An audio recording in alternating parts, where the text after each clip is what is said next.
Y hablando de Harry Potter, vamos a ello. Vamos a hacer un podcast de Harry Venga, Potter. va, ahora mismo. Qué buena idea, Quoth. ¿Y por qué? De hecho, íbamos a hablar de otras cosas, pero venga, Sí, vamos a ponernos lo en cambiamos. Romper el guión. Y ya que estás hablando tú, ¿por qué no empiezas tú, Quoth? ¿No te parece una genial idea? Claro, John. Bueno. Pues sí, es que bueno, de hecho es la que me toca porque, joder, qué curioso que en el anterior podcast terminé yo hablando de... ¿Cómo se llama? El cáliz de Azkaban, ¿no? La piedra secreta. Sí, pues cuando terminamos con el Cáliz de Fuego, pues ahora me toca a mí seguir con mi película favorita de toda la saga, que es La Orden del Príncipe Mestizo, algo así. De las Reliquias Mestizas. Sabía yo que este podcast Vale. era de Quoth. Sí, estaba claro. Estaba claro. Estaba claro, lo noto. Lo mantiene a flote eso. Vengo a esto, a escucharlo a él. Pues eso, empezamos. Venga, continuando con la saga de Harry Potter, tenemos en esta película un cambio de manos definitivo en la dirección, en la que a partir de ahora estará David Yates, que es David Yates para los amigos, y es una película que los más puristas de los libros odian con efervescencia por todos los cambios y licencias que se toma esta película y todos los temas que olvida que son vitales para lo que es la propia trama y todo lo que va a venir para las siguientes tramas. De hecho, yo internamente, o sea, pienso que esta es la última película que conseguí entender bien, porque el resto no las entendí. Ves cosas ahí que yo me pierdo mucho con las siguientes. Por eso yo creo que esta es mi favorita, porque es la única que no me pierdo. Contando un poco así el argumento de lo que va, vemos que después de los acontecimientos que ocurrieron en el Cáliz de Fuego con el retorno de Voldemort, vemos como Harry Potter vuelve a su vida rutinaria y sigue un poco traumatizado, chocado por lo que vio en la anterior, en el final de la anterior, que fue como Voldemort, tras su regreso, mataba sin miramientos a uno de sus amigos de Hogwarts. Aunque bueno, realmente no fue él, fue Colagusano, pero bueno, orden directa de plan, quítame este chico de aquí que me sobra. Pues con este trauma en la cabeza no tiene todavía suficiente como para que su primo Dudley con sus amigos empiecen a hacerle el típico bullying que le hacían. Lo que pasa es que claro, aquí ya estamos con un Harry Potter que le empieza a salir el carácter de las venas y empieza a no aceptar este tipo de enfrentamientos de que se metan con él. De hecho, tras meterse con él diciéndole que se le ha muerto su novio, se levanta del columpio en el que estaba sentado y empieza como a oscurecerse todo el cielo y su primo Dudley piensa que es él, pero realmente no, son los dementores que sorpresivamente van a por Harry y lo atacan tanto a él como a su primo, para evitar ser asesinados por estos seres que en teoría no tendrían por qué atacarle a él y a nadie. Utilizan encantamiento Patronus para librarse de ellos y lo lleva a casa de sus tíos junto a una anciana que parece que tiene más secretos guardados de lo que aparenta en un principio. Ya cuando llega a casa de los tíos, después de recibir la correspondiente reprimenda de ellos, recibe una carta del Ministerio de Magia con un apercibimiento. Bueno, tiene un nombre concreto estas cartas, vociferadores creo que son. Y le dice esta carta que está expulsado directamente de Hogwarts. Cosa que Harry se queda completamente loquísimo, en plan, ¿qué cojones? Pues yo me quería ir de aquí y nada, al final expulsado con una frase que me hace mucha gracia en la película del tío Dursley, que es ahí, justicia, por fin, ya, cosa que es ¿cómo se dice? Improcedente, contraproducente, perdón. Cosa que es contraproducente porque ahora lo va a tener siempre ahí, en su casa. Sí. O sea, no sé por qué se alegra, pero bueno. Ya. Pero bueno, esta expulsión no dura mucho porque esa misma noche, mientras sus tíos llevaban a su primo Dudley al médico, a ver si le quitaban la tontura de encima que tenía, eh, Harry Potter recibe una visita en su casa, que es la de Alastor Ojo Loco Moody, el cual conocimos en la anterior película como uno de los profesores, y viene acompañado de otros magos como son Ninfadora, Kingsley y varios más, que vienen a rescatar a Harry Potter y le dicen que Dumbledore persuadió al ministerio para suspender su expulsión hasta después de una audiencia que va a tener, una especie de juicio que va a tener. Lo conducen hasta una casa en Londres que resulta ser el hogar de Sirius Black, que es, recordemos de la película de El prisionero de Azkaban, que es el padrino de Harry Potter. Y en esta casa también se encuentran Remus Lupin, que recordemos era el profesor hombre lobo del prisionero de Azkaban. Y también se encuentran Arthur y Molly Weasley, la profesora McGonagall, el propio Severus Snape y los amigos de Harry, Ronaldo y Herminia. Me acaba de Todos, dar todos Todos juntos. estos... un shock. Estaba ahí toda la chusma aquí.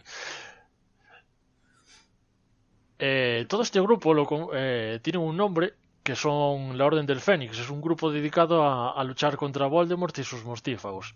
En la escena, Sirius cuenta que el Ministerio de Magia se rehúsa a reconocer que el Señor Tenebroso está al acecho, como ocurrió en la final de la película anterior, que es lo que pasó. Pero digamos que en esta película se enfatiza mucho el hecho de que el Ministerio pues, se niega a creer de que haya vuelto. El propio Remus le dice a Harry que Cornelius Fudge, que es como digamos el alto mando del Ministerio de Magia, se niega a creer esto mismo y la inquina del ministro contra todos los que sostienen esto, bueno, las personas que lo sostienen están encabezadas completamente por Harry y Dumbledore. Y se ve este hecho muy claramente en la propia audiencia, que es lo que vemos después de que Arthur Weasley lleve a Harry al ministerio, que se realiza una especie de juicio. Y el muchacho es sometido a una serie de preguntas para que se revoque la expulsión del colegio de Hogwarts. Tras una votación en la que la mayoría de los presentes en la corte se ponen a favor de Harry, afirmando que solo usó el hechizo Patronus para defenderse, consiguió volver a Hogwarts como alumno. Ya a la vuelta de Harry al colegio, se encuentra con uno de mis personajes favoritos, que yo creo que es por ella y por otra persona más que me gusta mucho esta película, que es Luna Lovegood, que es una alumna, es difícil de escribirla, es súper excéntrica, ve cosas que la gente nadie ve, que el resto de las personas no ven, es un poco... Lunática, dilo, lunática. Exacto, lunática, sí, ya su propio nombre lo indica. O sea, me hace gracia Ya llegados... Me hace gracia de Luna que, a pesar de vivir la gente en un mundo mágico y de tener 1000 cosas más que los magos no tienen, hablando de objetos y criaturas y tal, aún así hay más cosas aún más misteriosas que los magos no se creen. Le meto Hombre, un tienen nivel un más. Iker Jiménez los Un magos. nivel más. Joder. Pues tras la llegada al colegio vemos la típica cena de los alumnos cuando vuelven al curso escolar y se nos presenta a otro de mis personajes favoritos de toda la serie de películas, pero por lo contrario que Luna Lovegood, que es porque la odio, es el personaje que más odio de todo Harry Potter, más incluso que Voldemort, que es Dolores Umbridge. Dios mío, yo creo que ese personaje lo tenemos todos ahí en plan dentro Buah, nuestra, sí, en el sí. cajón del odio total. Es imposible no odiarla. Sí. Es imposible no odiarla. Pues esta va a ser la nueva profesora y la cual ya pudimos ver en la audiencia que tuvo Harry Potter como una de las juezas que estaba allí intentando dictar sentencia contra Harry y que trabaja directamente para Fudge. Y ahora es eso, la nueva profesora de defensa contra las artes oscuras, que no me salía, Y esta prohíbe la utilización de varitas en su clase y le da a la materia un enfoque totalmente teórico, imponiendo un violento castigo a quienes hablan sobre el retorno de Voldemort. O sea, Eso no se nombra. Eso no se dice. Eso no se dice. Vamos a hablar con propiedad, por favor. El que no debe ser nombrado. Pues la mujer, en su afán de controlar las mentiras, entre comillas, que circulan en el instituto, acaba consiguiendo el cargo de suma inquisidora de Hogwarts, que el nombre lo dice todo, prohibiendo opiniones contrarias al ministerio y despidiendo a la profesora Sybil Trelawney, que recordemos que era la profesora de profecías, que es una escena que a mí me dio un montón de pena. Ya. Por cómo la echa y la despide, la verdad es que, Sí, no sé, sí. a veces de hecho se ve a la profesora totalmente destrozada, en plan, que, o sea, ¿cómo le pueden hacer esto? Porque de hecho es su casa y no tiene otro sitio donde ir. Y es lo que ocurre después, que Dumbledore aparece en persona y le recuerda que si bien tiene poder para despedir a los profesores, no lo tiene para desterrarlos del castillo, ya que esa sigue siendo jurisdicción del propio director de Hogwarts, que recordemos que sigue siendo Dumbledore. Con esto que estaba pasando en Hogwarts, Ron y Hermione convencen a Harry para que les enseñen a ellos y al resto cómo conseguir defenderse de todo esto que está pasando, ya que él ha estado en verdaderas situaciones de peligro. Recordemos que en el propio prisionero de Azkaban, Remus Lupin le enseñó el hechizo Patronus, que es muy muy poderoso, y en la película del Cáliz de Fuego, Harry ya se desenvolvía bastante bien con la varita. Llegó a hacer muchos conjuros y hechizos que le llegaron a salvar la vida. Vamos, de hecho, a mí el que más me recuerda ahora mismo fue cuando consiguió atraer el traslador para teletransportarse porque estaba ahí secuestrado por Voldemort. Por decir un hechizo, básicamente.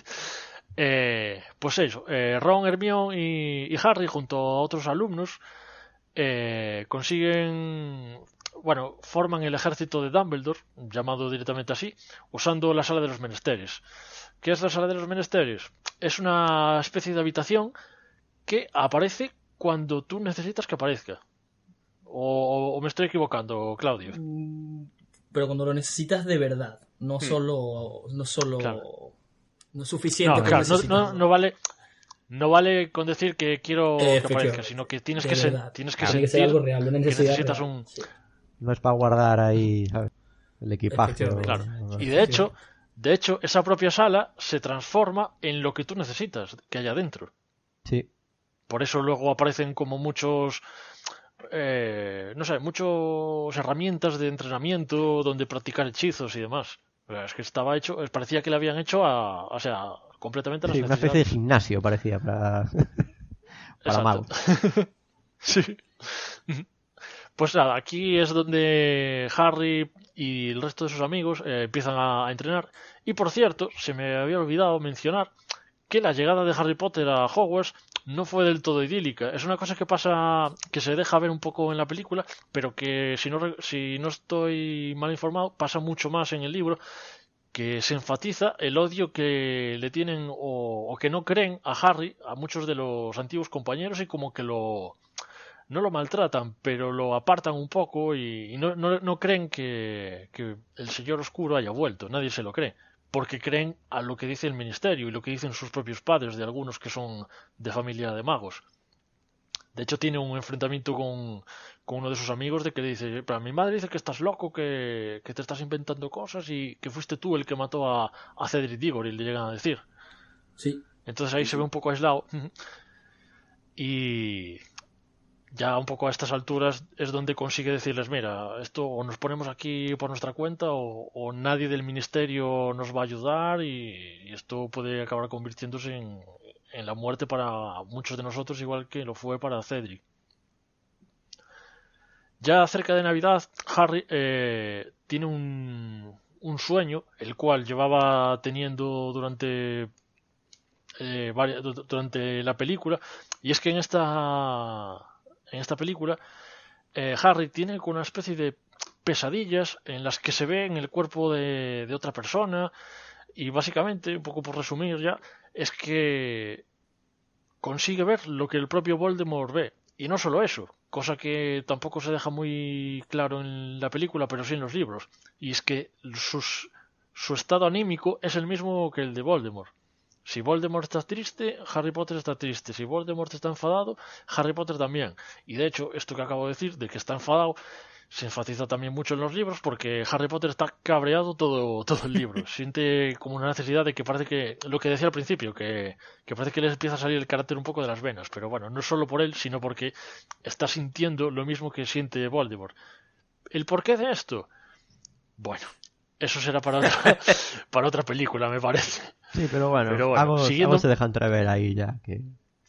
Sí. Se nota que hay una especie de conexión entre la mente de Harry y la de Voldemort. Bueno, esto, si me permites un paréntesis, esto es algo que se viene viendo ya desde el primer libro, de alguna forma u otra.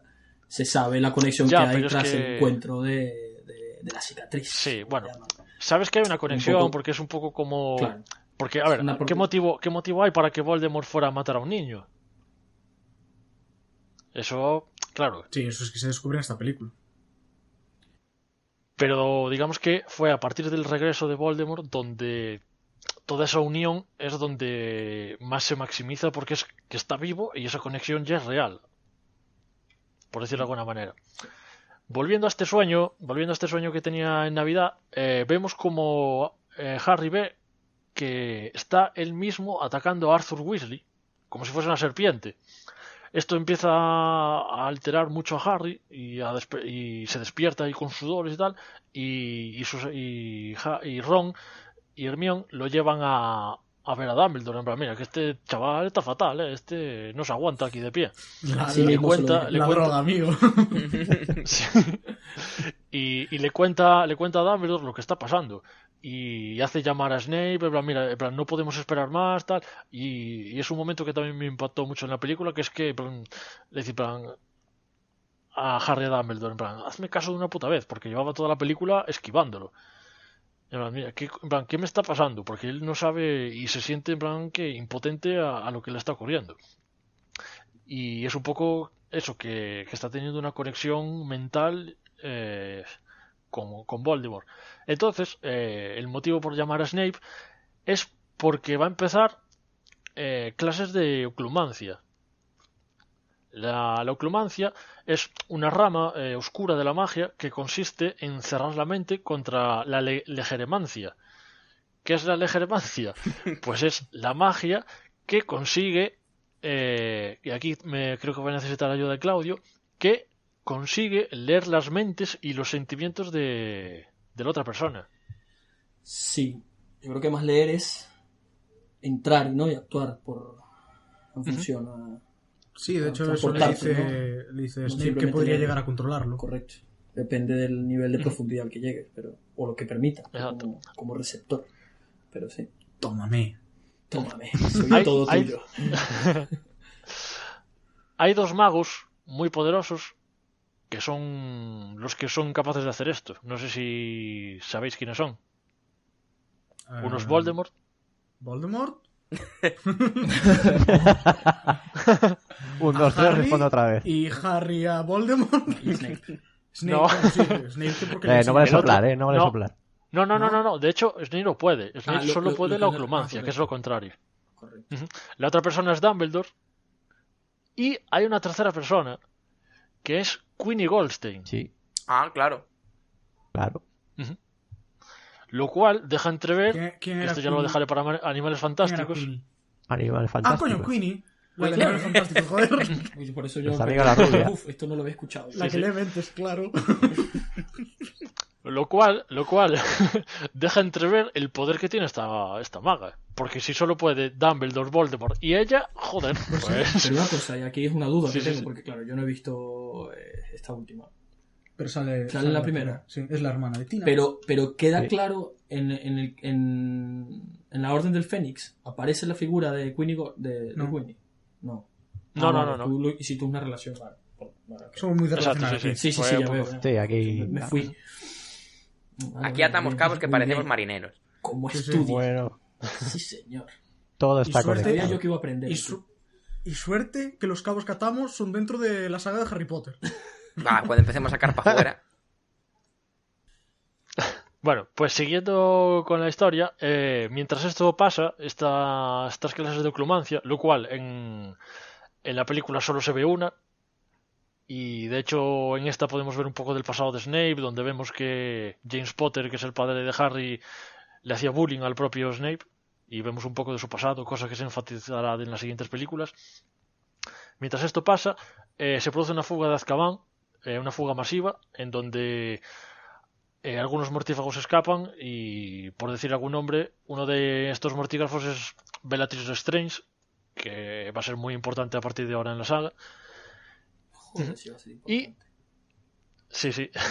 Y después de este evento, Dolores Umbridge descubre, gracias al grupo inquisitorial que se montó, liderado por Draco Malfoy, el cual solo aparece en este momento de la película, o sea, aquí se le deja completamente de lado, sorpresivamente, descubre lo del ejército de Dumbledore que estaba montando aquí Harry, y después de... O sea, ¿cómo lo descubre? Gracias a la novia de Harry Potter, la Cho-Chang, esta, de Marras, que... Cho-Chang. A la que yo llamo cariñosamente Chochín. Quería escucharlo. Por fin. A la cual le insufló la poción Veritaserum para que cantase todo y largase. Pues toda la vida. El que Exacto. tenemos en el botiquín, cualquiera de nosotros. Correcto. Hombre,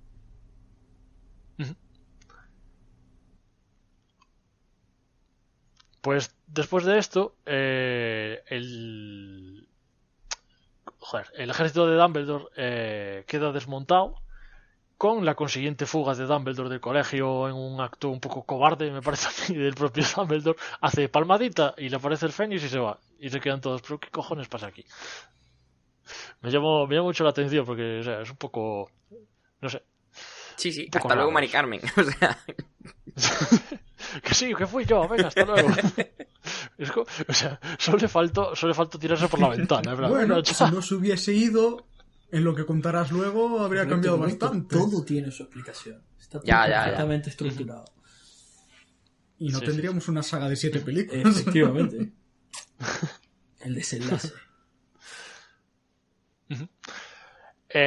Tras esto, Harry recibe una nueva visión en la cual Sirius, el propio Sirius, que es su padrino, es torturado por Lord Voldemort en el departamento de misterios. Harry trata de ir al ministerio usando la red de polvos Flu. Usando polvos de la red Flu a través de la única chimenea de Hogwarts que no está vigilada, que es la de la propia Dolores Umbridge. Pero esta acaba descubriéndolo junto con Hermione.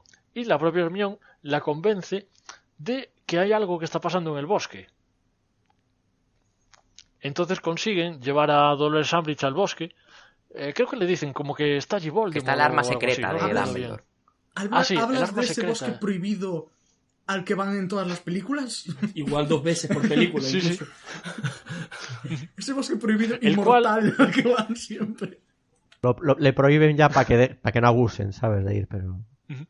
El cual acababan de ir hace poco porque Hagrid los había llevado para presentarles a su hermano o hermanastro, que era Grap, que es una especie de gigante, y el cual le van a hacer ahora una visita sin que Dolores lo sepa. Pero de camino se encuentran con los centauros en una escena también que me flipó un poco porque se ve lo despreciable que es la propia Dolores Umbridge, que odia a todo lo que no es humano o no se corresponde un poco con lo que ella cree o de sus creencias. Es un poco como una especie de Dursley en el mundo de los magos. Y es que se cruza con los centauros, el cual ya le tenía cierta tirria y no se sabe muy bien por qué en la película. No sé si en el libro se llega a decir por qué. Creo que porque legislaba bastante en contra de los que consideraba seres menores, a pesar de que tuvieran inteligencia. Exacto. Entonces, como era parte del gobierno que precisamente estaba sacando leyes en contra de centauros y demás bichos, pues no le tenían mucho aprecio, la verdad. Pues eso, fue verlos y le lanzó Dolores Umbridge un hechizo como de ataduras que el propio centauro a mí me daba pena, pero joder, lo va a matar al pobre. Y después vemos que los centauros van a por él, pero a matarla, ¿eh? O sea, apuntaban con las flechas a matar. Y en su vida se encuentra con Grab, el cual pues empieza a jugar con la propia Dolores Umbridge y los propios centauros intentan cogerla cosa que consiguen y se la llevan ahí al medio del bosque a saber qué hacer, a saber lo que hacen con ella. Y ya no sabemos nunca nada más de Dolores Umbridge. Sí, la verdad es que sí. Y no sabemos nada más de Dolores Umbridge hasta muchas películas después.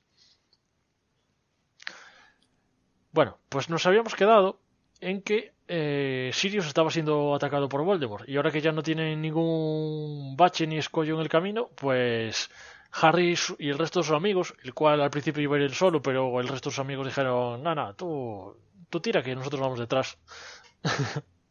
Pues se llegan a la sala de las profecías, donde Harry consigue su propia profecía, pero son atacados por los mortífagos, entre los cuales está la propia Bellatrix Lestrange, que fue la que se fugó de Azkaban, y Lucius Malfoy, que aquí tiene, como dije, más protagonismo que por su propio hijo. Y eso, los alumnos son atacados por ellos, consiguen defenderse como pueden, hasta que la Orden del Fénix, conformada por Sirius, Ojo Loco, Tonks, Kingsley y Remus, aparece en la sala del arco y batallan contra los mortífagos. Sirius le dice a Harry que se vaya, pero se une a la lucha, hasta que Bellatrix asesina a Sirius en el último momento, empujándolo a través del velo de la muerte, donde, bueno, con el maleficio Avada Kedavra, que ya conocimos en películas atrás. Bellatrix intenta escapar, pero Harry quiere ir detrás de ella. Remus Lupin intenta detenerlo, pero Harry está fuera de sus casillas y empieza a correr detrás de Bellatrix mientras esta dice que, se regodea de que mató a Sirius. Y vemos como Harry utiliza una maldición imperdonable. Sí, correcto. Porque la detiene con Crucio, que es recordemos que es esta maldición que te infiere un dolor, digamos, insoportable, lo cual no le hace nada, parece. La tira a la tumba y ya está. Yo quiero creer que es porque esta maldición, cuanto más veces la haces, más resistencia ganas hacia ella. Entonces, como la propia Bellatrix estuvo en Azkaban, donde supongo que se lo harían varias veces, aquí supongo que ya no le afectó tanto. Esa es mi teoría. Pero bueno, siguiendo con este acto, vemos como Harry se está planteando matar a la propia Bellatrix y empieza a escuchar voces de Voldemort instándole a que lo haga. Lo cual consigue que Voldemort se manifieste detrás de Harry, cosa que Harry empieza a apreciar y intenta atacar al propio Voldemort. Entonces es el momento en el que Voldemort lo desarma y quiere cargarse ahí mismo al propio Harry Potter, hasta que aparece Dumbledore en una pelea que yo creo que es básicamente la mejor de todas las películas, muy espectacular, por así decirlo, y el propio Voldemort acaba huyendo. No sin antes, luego vemos que Harry empieza a sufrir otra vez ataques del propio Voldemort en su cabeza. Incluso Voldemort llega a hablar por Harry en ese momento. Con lo que vemos a Harry muy, muy afectado por todo lo que le está pasando. Y de hecho el propio Dumbledore dice, joder, pobre chaval lo que le está pasando. La película podría haberse acabado aquí, pero continúa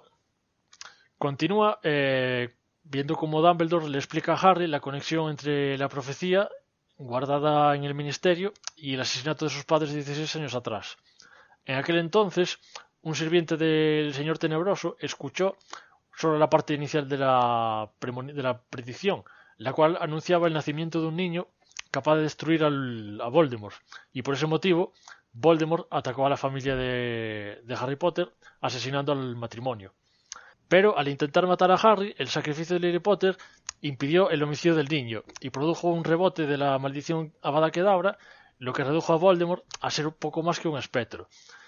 Dumbledore también le explica que era cuestión de tiempo que Voldemort acabara descubriendo la conexión mental que tiene con Harry, y creyó que al distanciarse de él, como había hecho durante todo el curso, Voldemort perdería el interés en ello.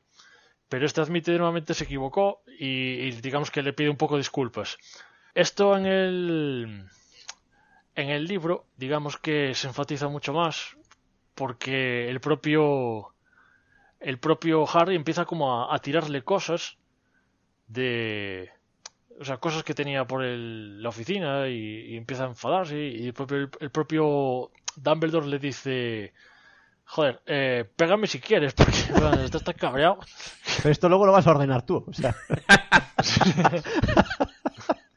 Vale, y un poco hasta aquí la película. Es una película que para mí yo creo que hace peor al misterio del príncipe, porque aquí yo creo que se deberían de haber explicado más cosas que tienen mucha importancia en las siguientes, como dije.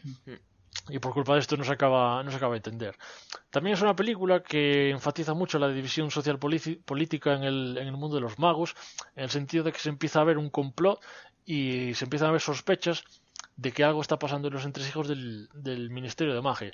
Recordemos que iba a decir en el capítulo anterior, pero en la película anterior, Voldemort volvió, pero solo Harry lo sabía. Pero fue en esta película donde cometió el error de hacerse público. Cosa que luego no le queda un poco más remedio que empezar a mover hilos por ahí detrás en el ministerio y hacer llamadas de números que todavía guardaba. Bueno, me gustaría dar un par de apuntes sobre esta película, en los que he estado pensando después de verla este fin de semana. Esta película me parece una de las más importantes tanto para Harry como para Neville. Para Harry, porque es la primera película en la que digamos que dejan de pasarle cosas porque sí, de estar ahí porque es el elegido y lo que sea, a tomar las riendas de su vida y su destino. Ya vemos, como ha dicho Quoth, enseñando a sus compañeros a luchar. Y luego Neville, que siempre lo hemos visto ser el patoso y que le sale todo mal, en esta película vemos que por primera vez le sale un hechizo bien, todos empiezan a apoyarle, y a partir de ahí pues veremos en la película final de la que voy a hablar yo en lo que termina convirtiéndose. Yo creo que Neville en la película es como un poco el olvidado, porque creo que en el libro tiene mucho más protagonismo. De hecho fue él el que descubrió la habitación donde entrenan, la sala de los menesteres. Y sobre otra sí. Y sobre la predicción esta del niño, no creo que no se dice en la película, pero esa predicción la hizo la profesora de adivinación de Hogwarts y es la última predicción real que hizo en su vida. No, creo que hizo una en la tercera película, creo. Sí, recordar. la que ve el Green, sí, es verdad. Pero hasta entonces... Ya. Sí, yo creo que al final esta peli es un poco el punto de inflexión es cuando ya un poco salimos de los terrenos del entorno del colegio como tal, ¿no? Ya empezamos a andar un poco, a conocer más del universo mágico fuera de Private Drive y Hogwarts, ¿no? Y como dice Emma, pues un poco donde nos hacemos adultos todos, ¿no? Los que crecimos con esta saga y que fuimos a la par de la edad de los protagonistas, pues aquí es como que ya nos hacemos hombres y tomamos decisiones y sin lugar a dudas también es determinante, sí. Esta peli para mí es una de las mejores. También es una película que demuestra que el mundo mágico no son solo colegios, correcto, donde exacto. te enseñan a hacer magia y luego ya cuando te gradúas eres libre de hacer lo que quieras, sino que hay una especie de conglomerado político detrás de todo esto que controla todo. De hecho, es una cosa que también se enfatiza mucho en los libros, que los que forman el ejército de Dumbledore, digamos que pierden un poco la inocencia y la credulidad de lo que le cuentan en los periódicos y lo que ven en realidad cómo es, o sea, lo que es la vida o lo que se tienen que enfrentar. Ven cómo en los periódicos les cuentan mentiras y ellos están viviendo otra realidad. Hombre, también es verdad que esto es muy circunstancial, ¿no? También coincide con toda la historia de Voldemort, porque uno ve esto y piensas, los 1000 años anteriores, yo creo que la carrera universitaria de magia pues había sido bastante, como dices tú al principio, tranquilita, ¿no? Sí, era llegar, estudiar, irse y hacer lo que te dé la gana, ¿no? Porque antes de la historia de Voldemort y Grindelwald, que es muchísimo antes, pues, hombre, sí, Lily Potter, pues, poco más que la muerte. sí. O sea, tuvo más que eso, un poco más que eso. O sea, no sé. Luego aprobaron ahí el plan Bolonia. Sí, y más toda la mierda. Sí. Sí. Bueno, antes de pasar a la siguiente película, decir que la película acaba con todos los chicos volviendo al expreso, pero que en el libro sigue. En el libro sigue y sigue durante un mes más de curso, en el que Harry evita a sus amigos, sobre todo a Neville, acerca del que no sabe qué sentir, porque podría haber sido él, el chico de la profecía. Correcto. Pues eso, vemos como Harry huye de todo el mundo, se aparta de todo el mundo, de la propia Ron y Hermione. Les dice que va a ver a Hagrid y Hagrid les dice que va a ver a Ron y a Hermione, pero en realidad se dedica a dar paseos a solas. Y con la única persona con la que mantiene una conversación es con Luna. Y es un poco como que o sea, ya... lunera. Sí. Luna. Es un poco como que en esta película ya se da cuenta de... O sea, se da cuenta de todo porque hasta ahora había estado muy aislado, por eso el enfado de que estuvo incomunicado durante el verano, encerrado en una casa donde ni quiere estar ni quieren que esté. Y ve que se entera de que una vecina, que fue la Arabella Fitch que vimos al principio, llevaba vigilándolo desde que era un niño y él no tenía ni puta idea. Ve que viene toda la Orden del Fénix a por él, que lo estaban prácticamente custodiando, y luego llega a una casa donde están planificando cosas sin contar con él y digamos que, o sea, se ve un poco, no sé, no como un lastre, pero como en plan... Sí, ya, lleva toda la serie siendo el elegido, y ahora de repente se ve que es un puto cero a la izquierda, que lo tienen ahí guardado, no vaya a ser que se lo carguen. Sí. Y eso. Hombre, bueno, es la sensación que tienen las primeras películas, ¿no? Lo que decía Emma antes. O sea, hasta ahora a Harry le pasó todo por rebote y salvaba al mundo pues por rebote, era por estar, ¿no? Hasta ahora siempre fue un protegido. Pero yo creo que al final la guinda de esta película y al margen de todas las películas de la saga, creo que aquí pasa lo más importante, que es lo que decía Quos antes, ¿no? Que es la gran batalla entre Dumbledore y Voldemort. O sea, creo que eso es algo que estamos esperando durante todas las sagas y eso es como que el éxtasis de todo, ¿no? Que fue muy corta, porque la verdad que yo lo hubiese detallado hasta el último milímetro, porque son los dos grandes magos del momento, pero creo que eso es lo más hasta esta película, sin lugar a dudas.